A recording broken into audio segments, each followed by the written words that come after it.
বিনিময় আগে আগে জান্নাত। নিরাশা হবেন না। বেলালের জন্য, বেলাল রাদিয়াল্লাহু তাআলা একার জন্য জান্নাত নয়। বেলাল রাদিয়াল্লাহু তাআলা একার জন্য জান্নাত কি না, আমরাও জান্নাত পাওয়ার আশা করতে পারি। ওই সালাত ওইভাবে আছে, আমাকে আর আপনাকে আদায় করতে হবে, আমরাও সেই সুবিধা ভোগ করার চেষ্টা করতে পারি। বেলাল রাদিয়াল্লাহু তাআলার জন্য একার জান্নাত নয়, সারা দুনিয়ার মানুষের জন্যই জান্নাত। ঠিক তেমনি সারা দুনিয়ার মানুষের জন্যই জাহান্নাম। দুশ্চিন্তা ভোগ করতে হবে না। পাপ হয়েছে ক্ষমা চাইতে হবে। কুল্লু বানি আদম খাত্তা খায়রুল খাত্তাইনা তাওয়াবুন। আদম সন্তানই পাপী।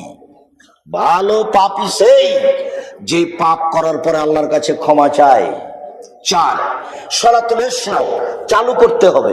উপস্থিত বৈঠকের দিনী মুসলিম বোন আপনাকে বলছি, মুরব্বী ভাই আপনাকে বলছি,